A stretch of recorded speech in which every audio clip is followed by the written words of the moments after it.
എല്ലാവർക്കും നമസ്കാരം. ഈ ലേണിന്റെ മറ്റൊരു അധ്യായത്തിലേക്ക് ഏവർക്കും സ്വാഗതം. കഴിഞ്ഞ ക്ലാസ്സിലെ 5ാമത്തെ യൂണിറ്റിലെ പ്രധാനപ്പെട്ട ചില നിയമങ്ങളെ പറ്റിയിട്ടായിരുന്നു നമ്മൾ പഠിച്ചത്. ഇന്നും അതിന്റെ തുടർച്ച തന്നെയാണ്.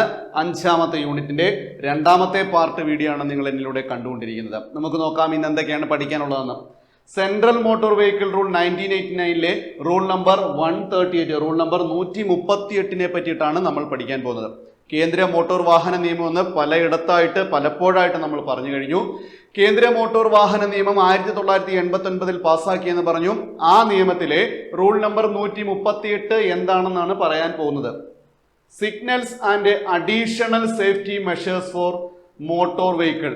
മോട്ടോർ വാഹനങ്ങൾ ഉപയോഗിക്കുമ്പോൾ നമ്മൾ ഉപയോഗിക്കേണ്ടുന്ന സിഗ്നലുകളെ പറ്റിയിട്ട്, മോട്ടോർ വാഹനങ്ങളിലെ അഡീഷണൽ സേഫ്റ്റി മെഷേഴ്സിനെ പറ്റിയിട്ട്, അധിക സുരക്ഷാ സംവിധാനങ്ങളെ പറ്റിയിട്ടും, മോട്ടോർ വാഹനങ്ങൾ ഉപയോഗിക്കുന്ന സമയത്തെ സിഗ്നലുകളെ പറ്റിയിട്ടുമാണ് ഇന്നത്തെ ഈ യൂണിറ്റിൽ നമ്മൾ പഠിക്കാൻ പോകുന്നത്. അല്ലെങ്കിൽ സിഗ്നലുകൾ കാണിക്കണം എന്ന് പറയുന്നതിനെ പറ്റിയിട്ടാണ് നമ്മൾ പഠിക്കുവാൻ പോകുന്നത്. നോക്കിക്കുകയും കേന്ദ്ര മോട്ടോർ വാഹന നിയമം central motor vehicle rule number 138 എന്താണ് പറയുന്നത്? Signals and additional safety measures four motor vehicle. Motor വാഹനങ്ങൾ ഉപയോഗിക്കുന്ന സമയത്ത് സിഗ്നലുകൾ കാണിക്കണമെന്ന് പറയുന്നു. അതുപോലെ തന്നെ വാഹനത്തിൽ ഉണ്ടായിരിക്കേണ്ടുന്ന അധിക സുരക്ഷാ പദ്ധതികളെ പറ്റിയിട്ട്, സുരക്ഷാ ഉപകരണങ്ങളെ പറ്റിയിട്ടാണ് പറയുന്നത്.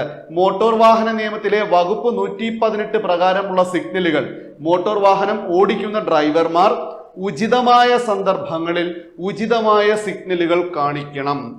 നോക്കിക്കോണേ. മോട്ടോർ വാഹന നിയമത്തിലെ സെക്ഷൻ 118 അനുസരിച്ച് മോട്ടോർ വാഹനം ഓടിക്കുമ്പോൾ ഡ്രൈവർമാർ ഉചിതമായ സമയങ്ങളിൽ ഉചിതമായ സിഗ്നലുകൾ കാണിക്കണം. ഉദാഹരണത്തിന്, ഇടത്തേക്ക് തിരിയുന്ന സമയത്ത് ഇടത്തോട്ടുള്ള ഇൻഡിക്കേറ്റർ കാണിക്കുന്നത് പോലെ, അല്ലെങ്കിൽ ഹാൻഡ് സിഗ്നലുകൾ കൃത്യമായിട്ട് കാണിക്കുന്നത് പോലെ, വലത്തേക്ക് തിരിയുമ്പോൾ വലത്തേക്ക് ഇൻഡിക്കേറ്റർ പ്രദർശിപ്പിച്ചുകൊണ്ട് ഹാൻഡ് സിഗ്നലുകൾ കൃത്യമായിട്ട് കാണിക്കുന്നത് പോലെ, അതായത് ഉചിതമായ സമയത്ത് ഉചിതമായ സിഗ്നലുകൾ കാണിക്കണം. നിങ്ങൾ എന്താണോ ആക്ഷൻ ചെയ്യാൻ പോകുന്നത് അതിനനുസരിച്ചുള്ള സിഗ്നലുകൾ മറ്റു വാഹനത്തിന്റെ ഡ്രൈവർമാർക്ക് ബോധ്യമാകുന്ന രീതിയിൽ പ്രദർശിപ്പിക്കണമെന്നാണ് പറയുന്നത്. കേന്ദ്ര മോട്ടോർ വാഹന നിയമത്തിലെ റൂൾ നമ്പർ 138 പറയുന്നു, മോട്ടോർ വാഹനങ്ങൾ ഓടിക്കുന്ന സമയത്ത് ഉചിതമായ സമയത്ത് ഉചിതമായ സിഗ്നലുകൾ കാണിക്കണം. എന്ത് പ്രകാരമുള്ള സിഗ്നൽ?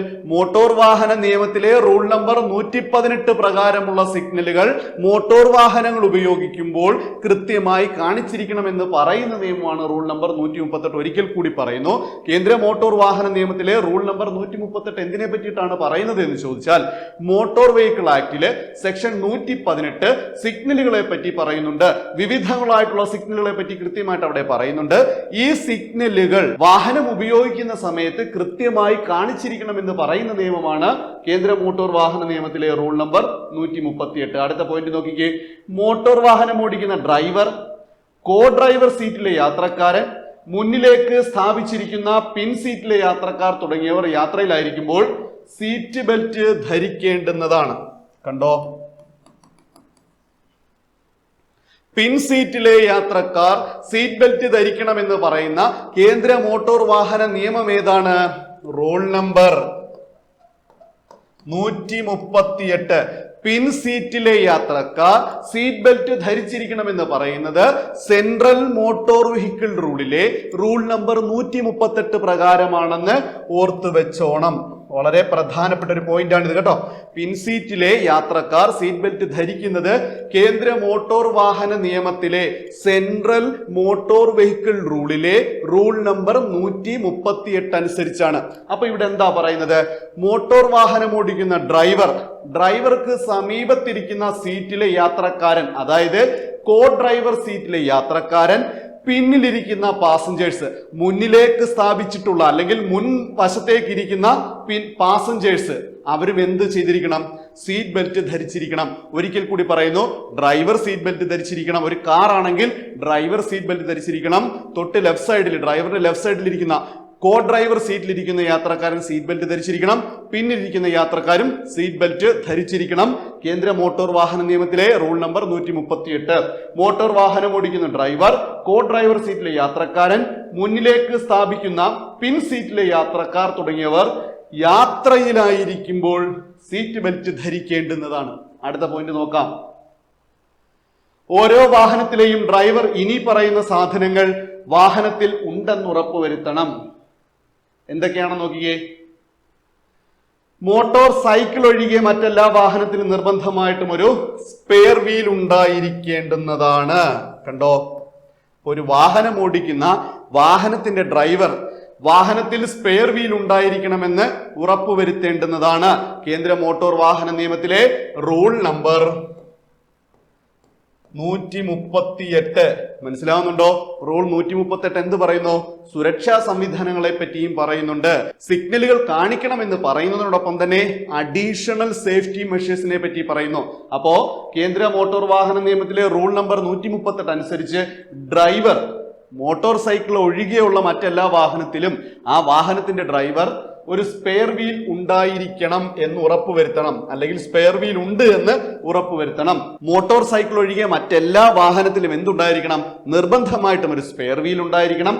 എന്നാൽ ടയർ റിപ്പയറിംഗ് കിറ്റോട് കൂടിയതും ട്യൂബ്ലെസ് ടയറുകൾ ഘടിപ്പിച്ചതുമായിട്ടുള്ള M1 കാറ്റഗറി വാഹനങ്ങൾക്ക് സ്പെയർ വീൽ നിർബന്ധമല്ല. അപ്പൊ സ്പെയർ വീൽ നിർബന്ധമല്ലാത്ത ആർക്കാണ്? M1 category വാഹനങ്ങൾക്കാണ്. എല്ലാ M1 കാറ്റഗറി ഉണ്ടോ? എന്താണ് M1 കാറ്റഗറി? M1 കാറ്റഗറി എന്ന് പറഞ്ഞാൽ പാസഞ്ചർ വാഹനങ്ങളാണ് നമ്മൾ പഠിച്ചിരുന്നു. M1 കാറ്റഗറി എന്ന് പറഞ്ഞാൽ എന്താണ്? പാസഞ്ചർ. അപ്പൊ പാസഞ്ചർ വാഹനങ്ങളെയാണ് സാധാരണഗതിയിൽ നമ്മൾ M1 കാറ്റഗറിയിൽ പെടുത്തുന്നത്. ഡ്രൈവറെ പ്ലസ് 8 സീറ്റ്സ് ഉണ്ടായിരിക്കും അതിനകത്ത്. ആകെ വാഹനത്തിന്റെ സീറ്റിംഗ് കപ്പാസിറ്റി എന്ന് പറയുന്നത് 9 ആയിരിക്കും. ഡ്രൈവറോ കൂടാതെ 8 യാത്രക്കാരെ, പരമാവധി 8 സീറ്റ്, പരമാവധി 8 യാത്രക്കാരെ കൊണ്ടുപോകാൻ കഴിയുന്ന വാഹനങ്ങളാണ് M1 കാറ്റഗറി വാഹനങ്ങൾ എന്ന് പറയുന്നത്. അപ്പോ ടയർ റിപ്പയറിംഗ് കിറ്റോട് കൂടിയതും ട്യൂബ്ലെസ് ടയറുകൾ ഘടിപ്പിച്ചിട്ടുള്ളതും നോക്കുക. ടയർ റിപ്പയറിംഗ് കിറ്റ് ഉണ്ട്, ട്യൂബ്ലെസ് ടയറും ഉണ്ട്. തന്നെയുമല്ല M1 കാറ്റഗറി പെടുന്ന വാഹനവുമാണെങ്കിൽ അതിൽ സ്പെയർ വീൽ ഉണ്ടാകണമെന്ന് നിർബന്ധമില്ല. പ്രിയപ്പെട്ടവരെ, റൂൾ നമ്പർ 138 പറയുന്നത് എല്ലാ വാഹനത്തിലും ഒരു സ്പെയർ വീൽ ഉണ്ടായിരിക്കണമെന്ന് പറയുന്നു. അതോടൊപ്പം അതിന്റെ എക്സംഷനും പറയുന്നുണ്ട്. എന്താണ്? M1 കാറ്റഗറി വാഹനമാണ്, ട്യൂബ്ലെസ് ടയർ ഉണ്ട്, അതിൽ റിപ്പയറിംഗ് കിറ്റ് ഉണ്ട്, ടയർ റിപ്പയറിംഗ് കിറ്റ് ഉണ്ട് എന്നുണ്ടെങ്കിൽ അതില് സ്പെയർ വീൽ ഉണ്ടായിരിക്കണമെന്ന് നിർബന്ധമില്ല. എല്ലാ വാഹനങ്ങളിലും സ്പെയർ വീൽ ഉണ്ടായിരിക്കണം എന്ന് പറയുന്നതിനോടൊപ്പം തന്നെ പറയുന്നു, ഒരു M1 കാറ്റഗറി വാഹനമാണ്, അതിൽ ട്യൂബ്ലെസ് ടയർ ഉണ്ട്, അതുപോലെ തന്നെ ടയർ റിപ്പയറിംഗ് കിറ്റും ഉണ്ട് എന്നുണ്ടെങ്കിൽ ആ വാഹനത്തില് അഡീഷണൽ സ്പെയർ വീൽ ഉണ്ടായിരിക്കണമെന്ന് നിർബന്ധമില്ല. അടുത്ത പോയിന്റ് നോക്കിക്കേ. വാഹനത്തിൽ നിർബന്ധമായി നിർമ്മാതാവ് പറഞ്ഞിരിക്കുന്ന രീതിയിൽ ടൂൾ കിറ്റ് ഉണ്ടായിരിക്കേണ്ടതാണ്. അപ്പം നിർബന്ധമായിട്ടും വാഹനത്തിൽ എന്തുണ്ട്? ടൂൾ കിറ്റ് ഉണ്ടായിരിക്കേണ്ടുന്നതാണ് എന്ന് പറയുന്നു. അപ്പം വാഹനത്തിലെ സ്പെയർ വീലിന്റെ കാര്യം പറഞ്ഞു. M1 കാറ്റഗറിയാണ്, ടയർ റിപ്പയറിംഗ് കിറ്റ് ട്യൂബ്ലെസ് ടയറും ആണെന്നുണ്ടെങ്കിൽ സ്പെയർ വീൽ നിർബന്ധമില്ല. അതുപോലെ തന്നെ വളരെ പ്രധാനപ്പെട്ടതാണ്, വാഹനത്തിലെ ടൂൾ കിറ്റ് ഉണ്ടായിരിക്കണം. നിർമ്മാതാവ് എന്താണോ പറഞ്ഞിരിക്കുന്നത് ആ പറഞ്ഞിരിക്കുന്ന രീതിയിൽ തന്നെ ഒരു ടൂൾ കിറ്റ് ഉണ്ടായിരിക്കണം. ഇരുചക്ര മുച്ചക്ര വാഹനങ്ങൾ ഒഴികെ മറ്റു വാഹനങ്ങളുടെ മുൻപിലും പിന്നിലും വയ്ക്കുവാനായി 150 മില്ലിമീറ്റർ വലിപ്പമുള്ള ചുവന്ന റിഫ്ലക്റ്റിംഗ് പ്രതലമുള്ള ട്രയാങ്കിളുകൾ ഉണ്ടായിരിക്കണം. അപ്പോ 2 വീലേഴ്സ് 3 വീലേഴ്സ് ഒഴികെ മറ്റെല്ലാ വാഹനങ്ങൾക്കും വേണ്ടിയിട്ട് റിഫ്ലക്റ്റിംഗ് ട്രയാങ്കിൾ ഉണ്ടായിരിക്കണം. അതിന്റെ സൈസ് എന്ന് പറയുന്നത് എന്താണ്? 150 മില്ലിമീറ്റർ വലിപ്പമുള്ള 150 മില്ലിമീറ്റർ വലിപ്പമുള്ള റിഫ്ലക്റ്റിംഗ് ട്രയാങ്കിളുകൾ ഉണ്ടായിരിക്കണമെന്ന് പറയുന്നു.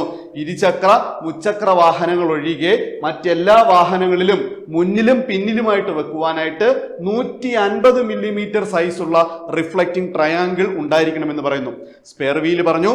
M1 category, tubeless, tyre repairing kit ആണെന്നുണ്ടെങ്കിൽ അവിടെ ടയർ വേണമെന്ന് നിർബന്ധമില്ല എന്ന് പറഞ്ഞു. അതുപോലെ തന്നെ വളരെ പ്രധാനപ്പെട്ടതാണ്, എന്താണോ സ്പെസിഫൈ ചെയ്തിരിക്കുന്നത് അതിനനുസരിച്ചുള്ള ടൂൾ കിറ്റ് ഉണ്ടായിരിക്കണമെന്ന് പറയുന്നു. റിഫ്ലക്റ്റിംഗ് ട്രയാങ്കിളുകൾ ഉണ്ടായിരിക്കണമെന്ന് പറയുന്നു. അടുത്ത നോക്കിക്കേ. ഗ്രോസ് വെഹിക്കിൾ വെയിറ്റ് GVW നമ്മൾ എന്താണെന്ന് പറഞ്ഞതാണ്.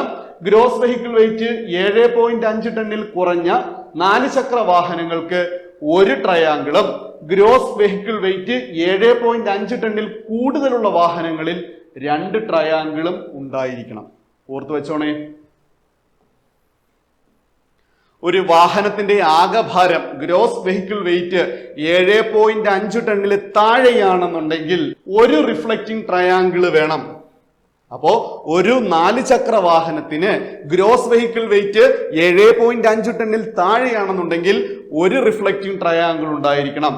ഇനി ഒരു 4 ചക്ര വാഹനത്തിന്റെ ഗ്രോസ് വെഹിക്കിൾ വെയിറ്റ് 7.5 ടണ്ണിൽ കൂടുതലാണെങ്കിൽ കുറഞ്ഞത് 2 റിഫ്ലക്റ്റിംഗ് ട്രയാങ്കിൾ ഉണ്ടായിരിക്കണം. കണ്ടോ? അപ്പോ വാഹനത്തിന്റെ ഗ്രോസ് വെഹിക്കിൾ വെയിറ്റ് എന്ന് പറയുന്നത് 7.5 ടണ്ണിൽ താഴെയാണ് 4 ചക്ര വാഹനമാണെങ്കിൽ അതിന് നിർബന്ധമായിട്ടും ഒരു റിഫ്ലക്റ്റിംഗ് ട്രയാങ്കിൾ ഉണ്ടായിരിക്കണം. ഇനി വാഹനത്തിന്റെ ഗ്രോസ് വെഹിക്കിൾ വെയിറ്റ് മൊത്ത വാഹന ഭാരം എന്ന് പറയുന്നത് 7.5 ടണ്ണിൽ കൂടുതലാണെങ്കിൽ അവിടെയും നിർബന്ധമായിട്ടും 2 റിഫ്ലക്റ്റിംഗ് ട്രയാങ്കിൾ ഉണ്ടായിരിക്കണം. 2003 ജനുവരി 1 ശേഷം റിഫ്ലക്റ്റിംഗ് കിറ്റ് ട്രയാങ്കിളിന്റെ സ്പെസിഫിക്കേഷൻ AIS 022/2001 എന്ന് ഭേദഗതി ചെയ്തിട്ടുണ്ട്. ഇത് റിഫ്ലക്റ്റിംഗ് ട്രയാങ്കിളിന്റെ സ്പെസിഫിക്കേഷൻ ആണ്. ചുമ്മാ ഒന്ന് ഓർത്ത് വെച്ചിരുന്നാൽ മതി. മനസ്സിലാവുന്നുണ്ടോ? അപ്പോൾ വാഹനങ്ങളിൽ നിർബന്ധമായിട്ട് സ്പെയർ വീല് വേണം. സ്പെയർ വീല് വേണ്ട എന്നുള്ളൊരു കാരണം പറഞ്ഞിരുന്നു. ടൂൾ കിറ്റ് ഉണ്ടായിരിക്കണം എന്ന് പറയുന്നു. റിഫ്ലക്റ്റിംഗ് ട്രയാങ്കിൾ ഉണ്ടായിരിക്കണം എന്ന് പറയുന്നു. റിഫ്ലക്റ്റിംഗ് ട്രയാങ്കിളിന്റെ സൈസ് എന്ന് പറയുന്നത് 150 mm ആണ്. ഓർത്ത് വെച്ചോണം. അതുപോലെ തന്നെ 7.5 ടണ്ണിൽ താഴെയാണെന്നുണ്ടെങ്കിൽ ഒരു റിഫ്ലക്റ്റീവ് ട്രയാങ്കിൾ ഉണ്ടായിരിക്കണം. 7.5 ടണ്ണിൽ കൂടുതലാണെന്നുണ്ടെങ്കിൽ ഏറ്റവും കുറഞ്ഞത് 2 റിഫ്ലക്റ്റിംഗ് ട്രയാങ്കിൾ ഉണ്ടായിരിക്കണം എന്ന് പറഞ്ഞു. ഓർത്തു വെച്ചോണേ. അടുത്ത പോയിന്റ് നോക്കാം. വാഹനങ്ങളിൽ നിർബന്ധമായും ഫസ്റ്റ് എയ്ഡ് കിറ്റ് ഉണ്ടായിരിക്കണം. അടുത്തത് വളരെ പ്രധാനപ്പെട്ടതാണ്. വാഹനങ്ങളിൽ എന്തുണ്ടായിരിക്കണം? നിർബന്ധമായിട്ടും ഫസ്റ്റ് എയ്ഡ് കിറ്റ് ഉണ്ടായിരിക്കണം എന്ന് പറയുന്നു. ഏത് നിയമം അനുസരിച്ചാണ്? കേന്ദ്ര മോട്ടോർ വാഹന നിയമത്തിലെ റൂൾ നമ്പർ 138 അനുസരിച്ച്. അപ്പൊ റൂൾ നമ്പർ 138 അനുസരിച്ച് എന്തൊക്കെയായിരുന്നു നമ്മൾ പഠിച്ചത്? സീറ്റ് ബെൽറ്റിന്റെ കാര്യം പറഞ്ഞിട്ടുണ്ടായിരുന്നു അല്ലെ? സീറ്റ് ബെൽറ്റിന്റെ കാര്യം പറഞ്ഞിട്ടുണ്ടായിരുന്നു. അതുപോലെ തന്നെ അടുത്തത് പറഞ്ഞ എന്തായിരുന്നു? സ്പെയർ വീലിന്റെ കാര്യം പറഞ്ഞിട്ടുണ്ടായിരുന്നു. സ്പെയർ വീലിന്റെ കാര്യം പറഞ്ഞിട്ടുണ്ടായിരുന്നു. അടുത്തത് നമ്മൾ പറഞ്ഞു ടൂൾ കിറ്റിന്റെ കാര്യം ഉണ്ടായിരുന്നു. അടുത്തത് എന്താ പറയുന്നത്? ഒരു റിഫ്ലക്റ്റിംഗ് ട്രയാങ്കിൾ ഉണ്ടായിരിക്കണമെന്ന് പറഞ്ഞിരുന്നു. അടുത്തത് പറയുന്നു first aid kit. First aid കിറ്റും ഉണ്ടായിരിക്കണം എന്ന് പറഞ്ഞു. ഇത്രയും സാധനങ്ങൾ പഠിച്ചോണം. റൂൾ നമ്പർ 138 എന്തിനെ പറ്റി പറയുന്നു? സീറ്റ് ബെൽറ്റ് ധരിച്ചിരിക്കണമെന്ന് പറയുന്നു. സിഗ്നൽ കാണിക്കണമെന്ന് പറയുന്നത് പ്രത്യേകിച്ച് ഓർമ്മിക്കുന്നില്ല. ഇപ്പൊ സിഗ്നലിന്റെ കാര്യം പറഞ്ഞിട്ടുണ്ടായിരുന്നു, സീറ്റ് ബെൽറ്റിന്റെ കാര്യം പറഞ്ഞിട്ടുണ്ടായിരുന്നു, സ്പെയർ വീലിന്റെ കാര്യം പറഞ്ഞിട്ടുണ്ടായിരുന്നു, ടൂൾ കിറ്റ് പറഞ്ഞിട്ടുണ്ടായിരുന്നു, റിഫ്ലക്റ്റീവ് ട്രയാങ്കിൾ പറഞ്ഞിട്ടുണ്ടായിരുന്നു. ഇവിടെ അടുത്തത് എന്താണ്? First aid kit. കേന്ദ്ര മോട്ടോർ വാഹന നിയമത്തിലെ റൂൾ നമ്പർ 138. അടുത്ത നോക്കിയോ. വാഹനങ്ങളിൽ നിർബന്ധമായിട്ടും ഫസ്റ്റ് എയ്ഡ് കിറ്റ് ഉണ്ടായിരിക്കണം. ഈ കൊടുത്തിരിക്കുന്നത് ഫസ്റ്റ് എയ്ഡ് കിറ്റിൽ ഉണ്ടായിരിക്കേണ്ട മിനിമം സംഗതികളാണ്. A tube of antiseptic cream containing 0.5% cetrimide BP in a non greasy base. ഇതൊന്നും നോക്കിയിരുന്നാൽ മതി, ജസ്റ്റ് വായിച്ച് നോക്കിയിരുന്നാൽ മാത്രം മതി. എന്താണ് എക്സ്പ്ലെയിൻ ചെയ്യേണ്ട കാര്യങ്ങളില്ല. അതേപോലെ തന്നെ സ്റ്റെറിലൈസ്ഡ് ഡ്രസ്സിങ്ങിന് വേണ്ടിയിട്ടുള്ള സാധനങ്ങൾ, സ്റ്റെറിലൈസ്ഡ് ഇലാസ്റ്റിക് പ്ലാസ്റ്റർ ഉണ്ടായിരിക്കണം എന്ന് പറയുന്നു. Water proof plaster, gaurs and elastic plater. അപ്പോൾ ഇത്രയും കാര്യങ്ങൾ മിനിമം ഒരു ഫസ്റ്റ് എയ്ഡ് കിറ്റിൽ ഉണ്ടായിരിക്കണം എന്ന് പറയുന്നു. ഓരോന്നും എക്സ്പ്ലെയിൻ ചെയ്യേണ്ട ആവശ്യമില്ല എന്നുള്ളത് കൊണ്ട് മാത്രമാണ് എടുത്തെടുത്ത് പറയാത്തത്. അടുത്തത് നോക്കിക്കേ. വാഹനങ്ങളിൽ നിർബന്ധമായും ചോക്ക് ബ്ലോക്കുകൾ ഉണ്ടായിരിക്കണം. ചോക്ക് ബ്ലോക്ക് എന്താണെന്ന് അറിയാമോ? വണ്ടി ഉരുണ്ടു പോകാതെ നമ്മൾ തടവെക്കത്തില്ലേ? ഈ തടയെയാണ് എന്തെന്ന് പറയുന്നത് ചോക്ക് ബ്ലോക്ക് എന്ന് പറയുന്നത്. ഇങ്ങനെ ഇരിക്കുന്ന സാധനം എല്ലാവർക്കും അറിയാവുന്നതാണ്. വാഹനത്തിന്റെ വീൽ ഒരു കാരണവശാലും പിന്നിലേക്ക് ഉരുണ്ടു പോവാതിരിക്കാൻ വേണ്ടി നമ്മൾ എടുത്ത് വെക്കുന്ന സാധനമാണ്. അപ്പോൾ ഇതും ഉണ്ടായിരിക്കണം എന്ന് പറയുന്നു റൂൾ നമ്പർ 138. വാഹനങ്ങൾ നിർബന്ധമായും ചോക്ക് ബ്ലോക്കുകൾ ഉണ്ടായിരിക്കണം. 4 ടണ്ണിന് മുകളിലും എന്നാൽ 7.5 ടണ്ണിൽ താഴെയുമുള്ള 4 ചക്ര വാഹനങ്ങളിൽ ഒരു ചോക്ക് ബ്ലോക്ക് ഉണ്ടായിരിക്കണം. 7.5 ടണ്ണിന് മുകളിലുള്ള 4 ചക്ര വാഹനങ്ങൾക്ക് 2 ചോക്ക് ബ്ലോക്ക് ഉണ്ടായിരിക്കണം. നോക്കിക്കേ, 4 ടണ്ണിന് മുകളിലും 7.5 ടണ്ണിന് താഴെയുമാണെന്നുണ്ടെങ്കിൽ ഒരു ചോക്ക് ബ്ലോക്ക് ഉണ്ടായിരിക്കണം. ഇനി 7.5 ടണ്ണിന് മുകളിലാണെന്നുണ്ടെങ്കിൽ 2 ചോക്ക് ബ്ലോക്കും മിനിമം ഉണ്ടായിരിക്കണം എന്ന് പറയുന്നു. നമ്മൾ റിഫ്ലക്റ്റീവ് ട്രയാങ്കിൾ പഠിച്ചതുപോലെ തന്നെയാണ്. കേന്ദ്ര മോട്ടോർ വാഹന നിയമത്തിലെ റൂൾ നമ്പർ 138 പറയുന്നു വാഹനങ്ങളിൽ നിർബന്ധമായിട്ടും ചോക്ക് ബ്ലോക്കുകൾ ഉണ്ടായിരിക്കണം എന്ന് പറയുന്നു. 7.5 ടണ്ണ് വരെ മാക്സിമം ഭാരമുള്ള വാഹനമാണെന്നുണ്ടെങ്കിൽ ഏറ്റവും കുറഞ്ഞത് ഒരു ചോക്ക് ബ്ലോക്ക് ഉണ്ടായിരിക്കണം. 7.5 ടണ്ണിൽ കൂടുതൽ ഭാരമുള്ള വാഹനങ്ങളാണെന്നുണ്ടെങ്കിൽ 2 ചോക്ക് ബ്ലോക്കുകൾ ഉണ്ടായിരിക്കണം എന്ന് പറയുന്നു.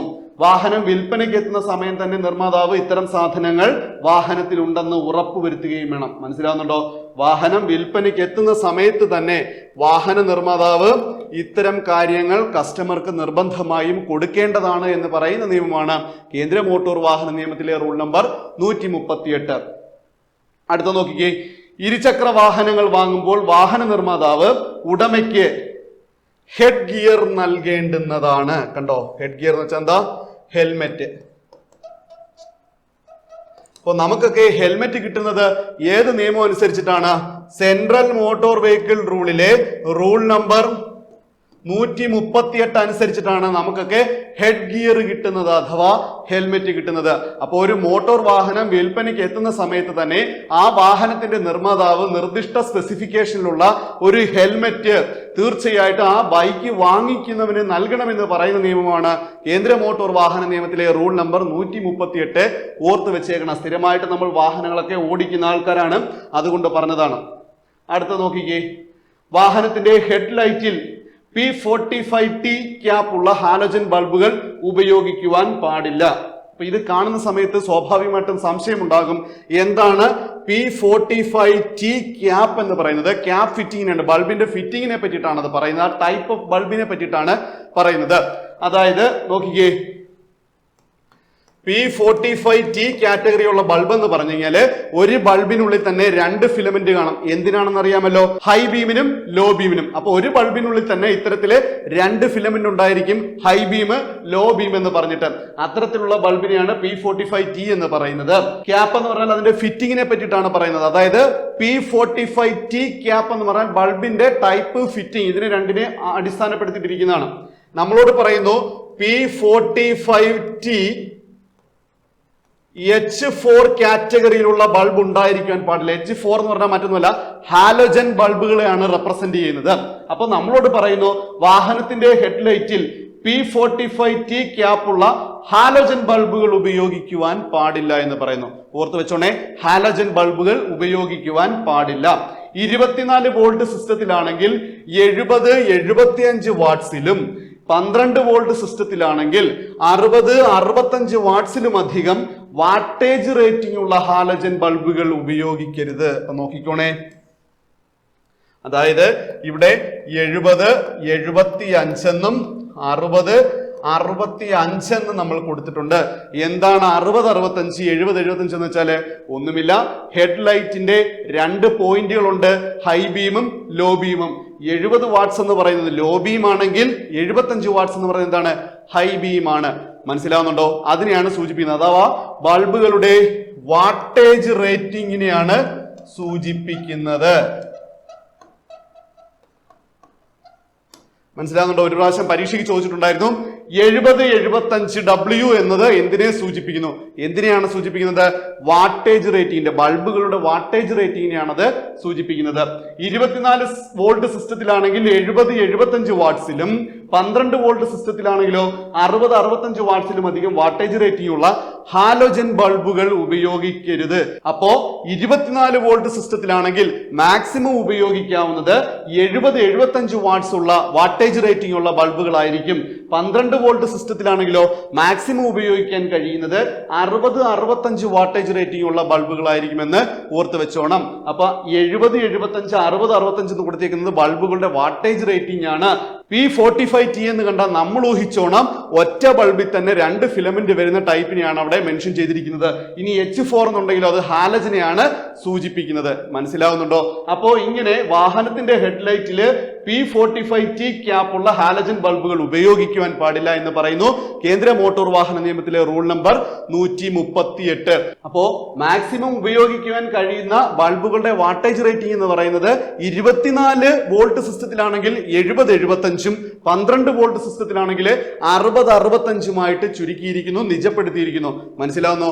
അതിൽ കൂടുതൽ വാട്ടേജ് റേറ്റിംഗ് ഉള്ള ഹാലജൻ ബൾബുകൾ ഒരു കാരണവശാലും ഉപയോഗിക്കുവാൻ പാടില്ല. ഓർത്തു വെക്കുക, വളരെ ഇമ്പോർട്ടന്റ് ആണ്. 24 വോൾട്ട് സിസ്റ്റം ആണെങ്കിൽ 70-75 മാക്സിമം, 12 വോൾട്ട് സിസ്റ്റം ആണെങ്കിൽ 60-65 മാക്സിമം വാട്ടേജ് റേറ്റിംഗ് ഉണ്ടായിരിക്കണം. അടുത്ത നോക്കിയേ, 2014 ഒക്ടോബർ 1 ശേഷം നിർമ്മിച്ച M1 കാറ്റഗറി വാഹനങ്ങളിൽ 2016 ഏപ്രിൽ 1 മുതൽ 12 വയസ്സിൽ താഴെയുള്ള കുട്ടികളെ ചൈൽഡ് റീസ്ട്രെയിൻമെന്റ് സിസ്റ്റത്തിൽ ഇരുത്തി മാത്രമേ യാത്ര ചെയ്യുവാൻ പാടുള്ളൂ. നോക്കിക്കോണേ, ചൈൽഡ് റീസ്ട്രെയിൻമെന്റ് സിസ്റ്റം നമ്മുടെ നാട്ടിലും കണ്ടിട്ടേ ഉണ്ടാകാൻ സാധ്യതയില്ല. അപ്പോ വാഹനങ്ങളിൽ 12 വയസ്സിൽ താഴെയുള്ള കുട്ടികളുമായി യാത്ര ചെയ്യുമ്പോൾ നിർബന്ധമായിട്ടും ചൈൽഡ് റീസ്ട്രെയിൻമെന്റ് സിസ്റ്റം ഉണ്ടായിരിക്കണമെന്ന് പറയുന്നു. നേരത്തെ നടപ്പിലാക്കിയതാണ്. നമ്മുടെ നാട്ടിലെങ്ങും ഒരു വാഹനത്തിലും അതില്ല, അല്ലെങ്കിൽ നമ്മൾ അത് ഉപയോഗിക്കാറില്ല, വാങ്ങിച്ചു വെക്കാറില്ല. നോക്കിക്കേ, 2014 ഒക്ടോബർ 1 ശേഷം നിർമ്മിച്ച M1 കാറ്റഗറി വാഹനങ്ങളിൽ 2016 ഏപ്രിൽ 1 മുതൽ 12 വയസ്സിൽ താഴെയുള്ള കുട്ടികളെ ചൈൽഡ് റീസ്ട്രെയിൻമെന്റ് സിസ്റ്റത്തിൽ ഇരുത്തി മാത്രമേ യാത്ര ചെയ്യുവാൻ പാടുള്ളൂ. കേന്ദ്ര മോട്ടോർ വാഹന നിയമം റൂൾ നമ്പർ 138.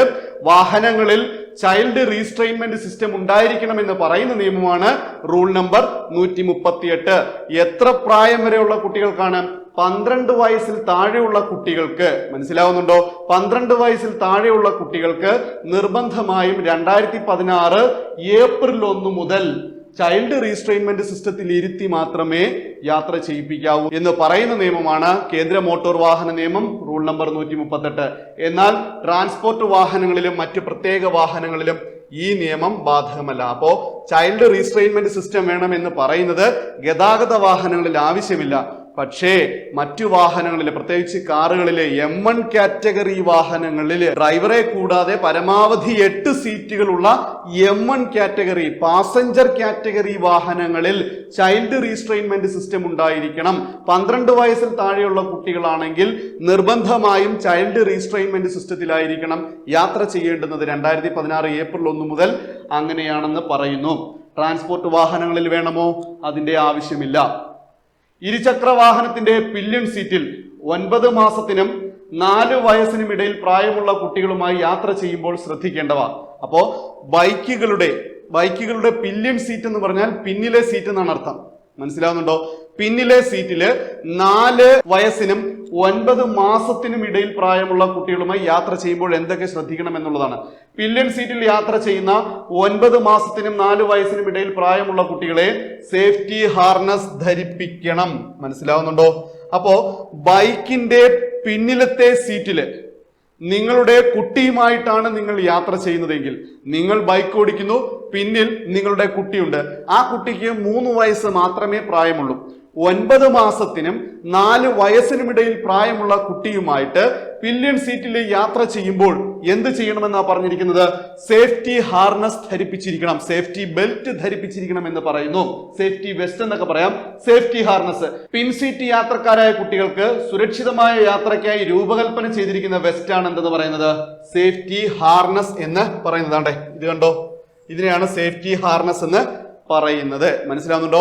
4 വയസ്സിന് താഴെ പ്രായമുള്ള ഒരു കുട്ടിയാണ് നമ്മളുടെ യാത്ര ചെയ്യുന്നത് എങ്കിൽ ആ കുട്ടിയെ നിർബന്ധമായിട്ടും സേഫ്റ്റി ഹാർനസ് ധരിപ്പിച്ചുകൊണ്ട് മാത്രമേ കൂടെ ഇരുത്താവൂ, കൊണ്ടുവരാവൂ എന്ന് പറയുന്ന നിയമമാണ് റൂൾ നമ്പർ 138. അഡീഷണൽ സേഫ്റ്റി മെഷേഴ്സിന്റെ ഭാഗമാണ്. അപ്പോൾ പില്യൺ റൈഡർ ആയിട്ട് നമ്മുടെ കൂടെ 4 വയസ്സിൽ താഴെയുള്ള ഒരു കുട്ടി ഉണ്ടെങ്കിൽ ആ കുട്ടിയെ നിർബന്ധമായിട്ടും സേഫ്റ്റി വെസ്റ്റ് അഥവാ സേഫ്റ്റി ഹാർനസ് ധരിപ്പിച്ചിരിക്കണം എന്ന് പറയുന്നു. അടുത്ത നോക്കിക്കേ, ഇതിൽ നൽകിയിട്ടുള്ള സ്ട്രാപ്പുകൾ ഉപയോഗിച്ചുകൊണ്ട് കുട്ടിയെ ഡ്രൈവറോട് ചേർത്ത് നിർത്തുന്നു. അപ്പോൾ ഈ സേഫ്റ്റി ഹാർനസിൽ, സേഫ്റ്റി വെസ്റ്റിൽ എന്ത് കൊടുത്തിട്ടുണ്ട്? ബെൽറ്റുകൾ കൊടുത്തിട്ടുണ്ട്. നോക്കിയ സ്ട്രാപ്പുകൾ കൊടുത്തിട്ടുണ്ട്. കണ്ടോ, ഇതുമായിട്ട് ഡ്രൈവറുമായിട്ട് കുട്ടിയെ ചേർത്ത് നിങ്ങൾക്ക് കാണാൻ കഴിയുമെന്നാണ് വിചാരിക്കുന്നത്. ഈ ബെൽറ്റുകൾ ഉപയോഗിച്ചുകൊണ്ട് കുട്ടിയെ വാഹനം ഓടിക്കുന്ന ബൈക്ക് റൈഡറുമായിട്ട് ചേർത്ത് നിർത്തുന്നു. ഇതിൽ നൽകിയിട്ടുള്ള സ്ട്രാപ്പുകൾ ഉപയോഗിച്ചുകൊണ്ട് കുട്ടിയെ ഡ്രൈവറോട് ചേർത്ത് നിർത്തുന്നു. ഇപ്പൊ നമ്മളിപ്പോ കണ്ടതേ ഉള്ളൂ. ഈ സേഫ്റ്റി ഹാർനസിന് 30 കിലോഗ്രാം വരെ ഭാരം താങ്ങുവാൻ കഴിയണം. വളരെ പ്രധാനപ്പെട്ടതാണ്, ഒരു പ്രാവശ്യം പരീക്ഷയ്ക്ക് ചോദിച്ചിട്ടുണ്ട്. അപ്പൊ സേഫ്റ്റി ഹാർനസിന് മാക്സിമം 30 കിലോഗ്രാം വരെ ഭാരം താങ്ങുവാൻ കഴിയണം. ലൈറ്റ് വെയിറ്റ് ആയിരിക്കണം, അഡ്ജസ്റ്റ് ചെയ്യാൻ കഴിയുന്നതായിരിക്കണം, അതിന്റെ ലെങ്ത് അഡ്ജസ്റ്റ് ചെയ്യാൻ കഴിയുന്നതായിരിക്കണം, വാട്ടർ പ്രൂഫ് ആയിരിക്കണം, ഡ്യൂറബിൾ ആയിരിക്കണം, വെള്ളത്തെ പ്രതിരോധിക്കുന്നതായിരിക്കണം, വളരെ കാലം ഈട് നിൽക്കുന്നതും ആയിരിക്കണം. അതുപോലെ തന്നെ ഇത് ഉണ്ടാക്കുന്നത് എങ്ങനെയാണ്?